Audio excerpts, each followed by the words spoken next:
community. I'm Ananya. I'm a nutritionist and a wellness coach with Enhapp, and we are back again with Monday Mythbusters. And today we have a lovely, lovely guest with us, Zainab. Welcome you, Zainab. Thank Zainab is a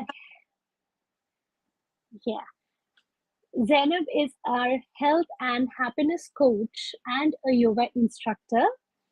And she's an ambitious and personable individual with experience in health coaching, media, teaching, and public speaking.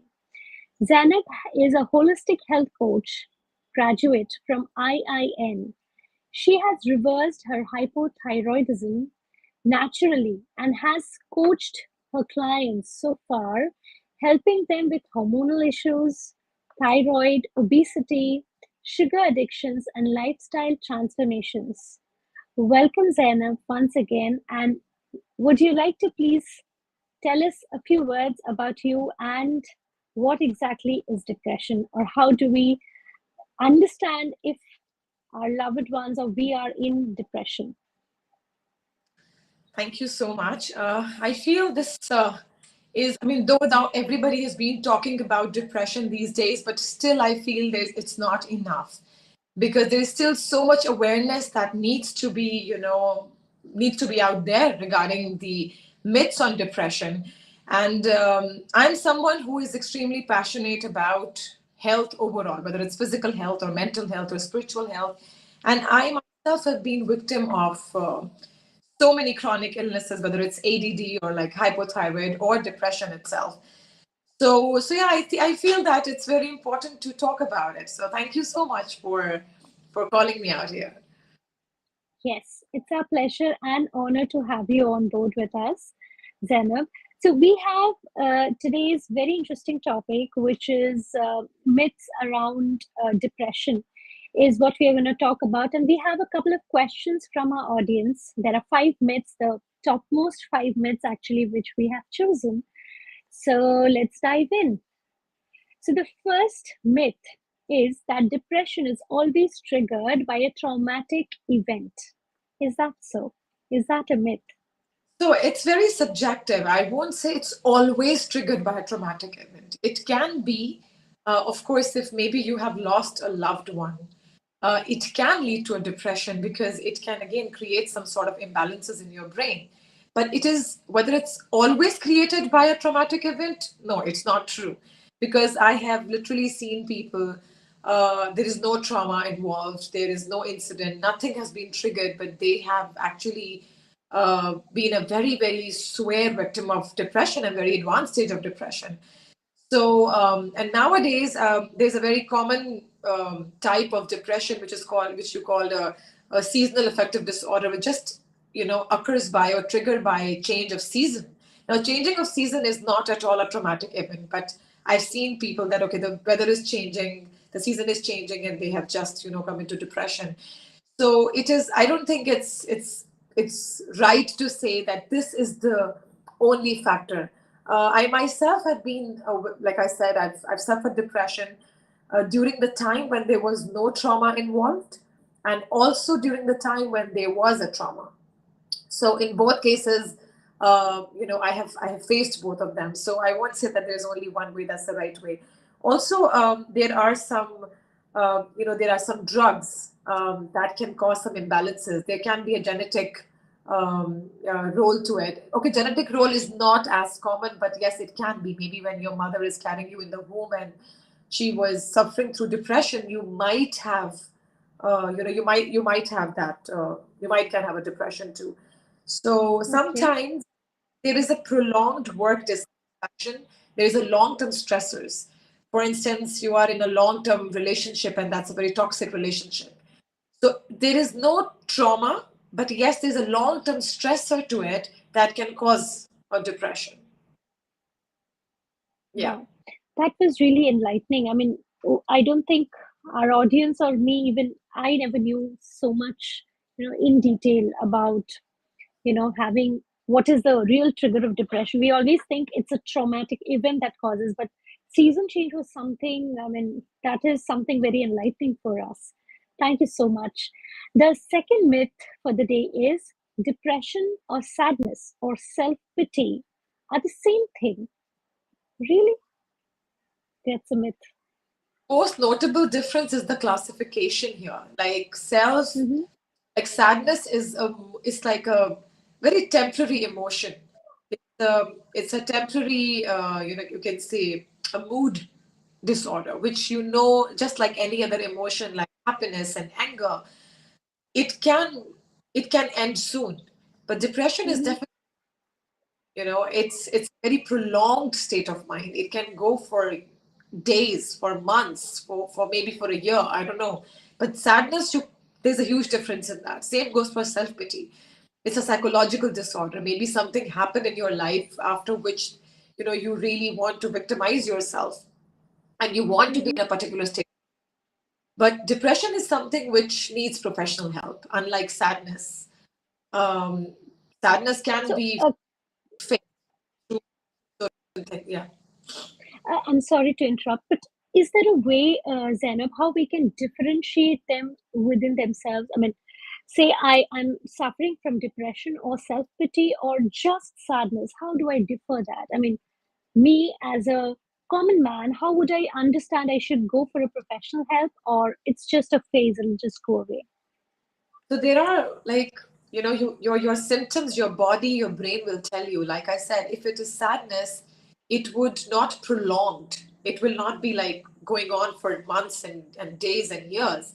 But in depression, you would notice a visible, behavior, like you are, even in sadness. I agree that sometimes you want to cry for no reason, or you end up in eating more, or you want to sleep more. It's just because you're sad. But Mm-hmm. depression, you literally struggle to, it's like every single day, every hour, every passing hour, you find everything meaningless. It's like a struggle to get out of the bed. Either you're eating too much or you're not eating at all. Either you're sleeping too much or you're not sleeping at all. So there are disturbances in your everyday life. And there's a sort of emotional detachment is there.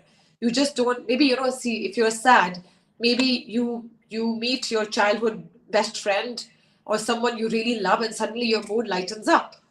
But with depression, Correct. you can be with the best people around. You can be with people who makes you feel safe and loved. Even then, there is an emotional detachment, there's an emotional distance towards them. And despite True. being perfect environment, there is something not right. So I think that you have to really be aware of those changes in you. Yeah. I think, as you rightly said, when we notice the sadness does not end for weeks and days and months, and that's when I think it should trigger us that now I think I should approach a professional, isn't it? Exactly. Exactly. It should True. not be taken. I understand that depression has different levels, and Right. level one, maybe some people think, okay, maybe you're at level 9 or 10, only then you need professional help. But trust me, if you are not, even if you're surrounded with best of the family members who are trying to cheer you up when it's depression, you do need professional. True. So, do you think, keeping the third myth for the day again and connected to this question, keeping yourself busy, does it cure depression? I mean, keeping myself busy all the time in work or in my hobby or some kind of classes, will that help me take myself away from depression? Again, I feel it's a very common man language. This is like how unconsciously we say this to each other, that, oh, you know what, you just need to be busy and that's it, nothing else. But we True. don't realize the case then busy people should never ever feel depressed. Depressed. But Absolutely. around us, there are more and more busy people who are like CEOs, and I don't know, who work like 24/7. They are working moms, and who not. I mean, they are in depression and they don't have a single time in their hand. And with the same theory, if we see like people who have nothing to do, or they're like, they have their house helpers to do everything, they are just homemakers, they should not be depressed either. So I don't feel that it has anything like that, and there is no, Segregation. definitely no. It's like a chemical imbalance in your brain, which can happen either you are busy or you are not busy. Yes, you can say that when you're busy, you can you can be distracted for a while because you're busy. So you might not be thinking about that condition. But again, like I said, it depends on your level of depression. If it is a little bit of intermediate and advanced stage, then while you are busy, still, it's something is not right. You know something is not right, even if you're distracted. So yes, it might help you in distracting, but then distraction is not a solution either. So I mean, you still have that condition. It's the same thing like you have, Right. but you're like, okay, let's distract myself and start watching a movie. So yes, for a while you're watching a movie and you forget about the pain, but the pain is still there. So I mean, you still need to go and fix that pain. Correct.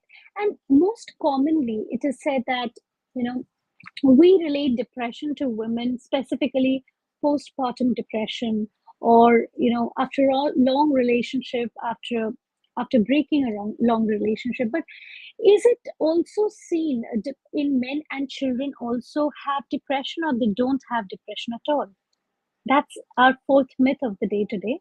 But Yeah. just I mean, I'm sometimes very surprised. I think this entire myth has been created by a very patriarchal society that we live in. The cultural mindset that men should true. not feel sad, or, they cannot be sad. And I feel, yes, this is correct that the data shows that women, in terms of percentage, they are more, when it comes to depression, their data is like their percentage is more as compared to men. But maybe because women are reporting more, maybe because they're taking professional help more. That's why we don't have enough data of men. But it's not like men do not feel depressed. I definitely they have, and there are so many various cases around us. But their depression maybe comes in the form of aggression. Maybe they express in Hmm. the anger. Maybe the style of expression is different, but definitely it's there. Because like I said, it's when illness comes, the illness doesn't see the gender. It just, True. like it's a chemical imbalance in the brain. It's the inflammation of brain. It can happen to anyone. And these days, of course, it's like the teen depression is at rise. Teenagers are suffering from depression. Even children, of Even course, it's children. not as much as teen, Common. or but still, I mean, if you, like I said, if in pregnancy you are going through certain stressors or anything, you might have given it to your child at the age of 9 or 10. Or there's a like the culture that we live in, the society that we live in, the kind of schooling and the kind of life kids have these days. You never know. Exactly. I was coming to that point. It's too hectic for the kids to cope up to today's demands. I should say it's more of a demand Yeah, than anything else. So probably for kids also. So do you come across such cases, Anna, that you deal with kids as well? I mean, teenagers, I understand because that's again a complete transformation of age and a complete stage difference from yeah. sudden childhood to adulthood or youngster days. But how about children? Children, say within 13 to 15 range, 15, 13 would become teenagers. Any child comes to you with below 13 with a Definitely. depression? They They want do? parents to, to identify whether the child is depressed, because we can Right. easily label them, that, oh, he's just nothing, he's just complaining, he's just misbehaving. That's the, you know, it's just like they're showing tantrums. We try to Mm-hmm. put kids, but there are definitely Right. play therapy, we have talk therapy. We through that we can identify what child is going through. So their symptoms might not be the same. That's why it's difficult to identify depression in kids. But Okay. they won't behave like adults that eat more, or maybe emotional detachment. No, I mean, it's they have a different symptoms, but you can identify that what kind of stresses they have in their life. And again, like I said, you really need to go to a professional help if you see certain changes in your child's behavior. Right. That was an eye opener for us. Thank you so much, Sanab. The last question of the day today is gut has no connection in our depression. How much myth is it? Or does it really vibe At all, with depression?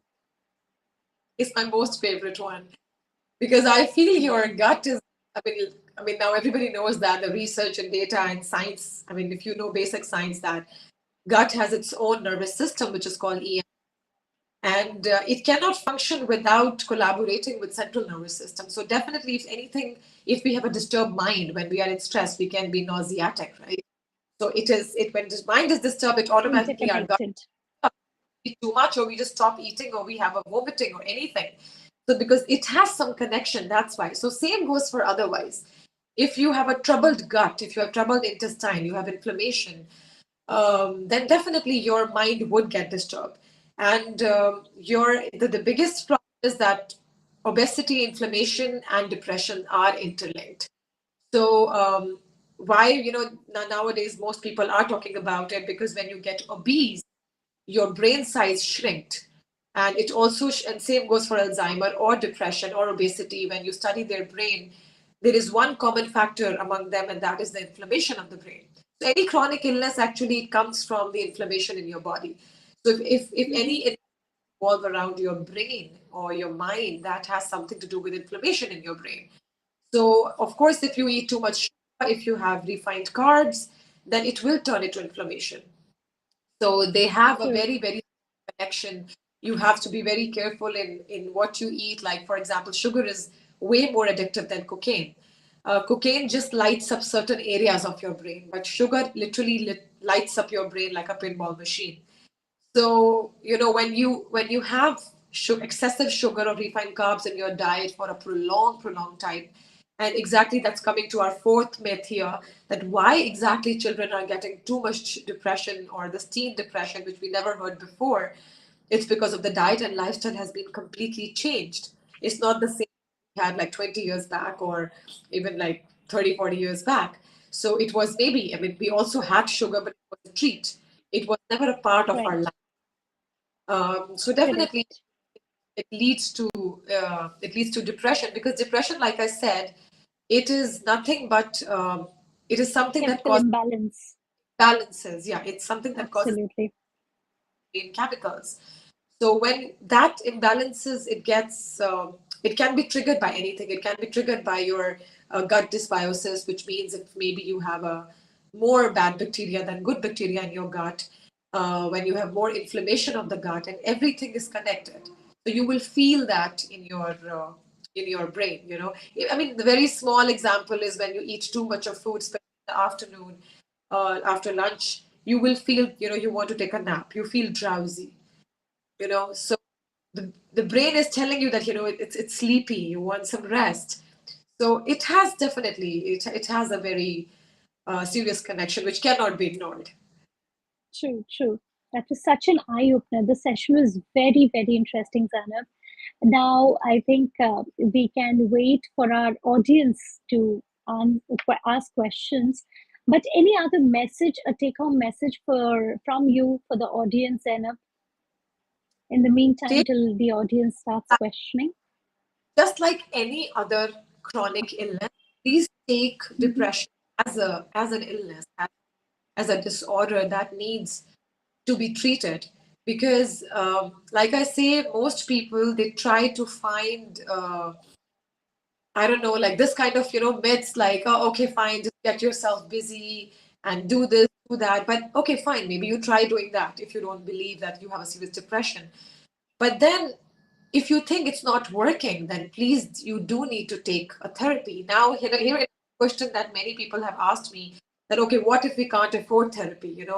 Only rich people can get cured of depression because we cannot afford therapy because each session costs something. Then again, I would suggest you, there are so many, counselors who are maybe, like not a psychiatrist or psychologist or doctors, but they are counselors, who are Hmm. there, maybe in lesser price. Maybe you can afford that, or maybe you can talk to a friend who can be a good listener, or maybe. And there are many online platforms now to help people who are depressed, and there doesn't cost anything. So all you need is just to find out resources, be aware of it, and especially your friends, your siblings, your children. If you identify certain thing, do not ignore it, because, like I said, when we talk about teen depression, True. suicide is on rise in literally every country of the world. So why do you think that a teenager as young as 14, 13 years old has come up with this thoughts of killing himself? That means there is like a something prolonged has been going on, a prolonged stressor has been going on into his life, which he couldn't share with anyone. So yeah, so I True. feel, and I think in the culture of social media now, this is all about social media. Just be kind. You don't know what a True. person screen is going through. Maybe he is in advanced stage of depression, and one harsh comment of yours can trigger him to do something, regrettable or anything. Just be kind and show some empathy to people. That's the biggest message I would really want to give it to people. Thank you so much, Zainab. Uh, I don't see any comments yet, but definitely a message to our audience. This is so rightly put forward by Zainab that please be more empathetic and more considerate on a social platform and also towards your loved ones around you or to any stranger, even, I would say. So just be empathetic, listen more.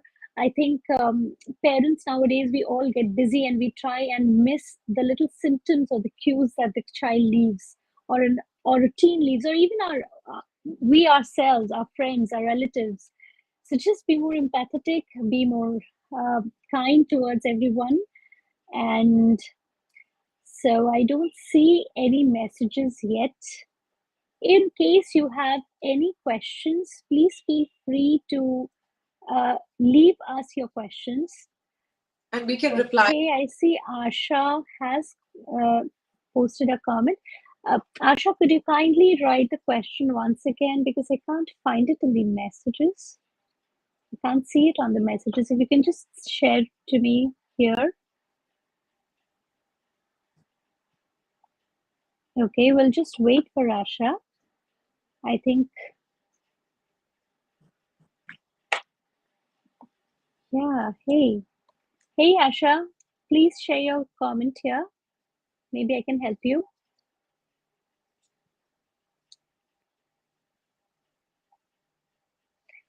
Okay,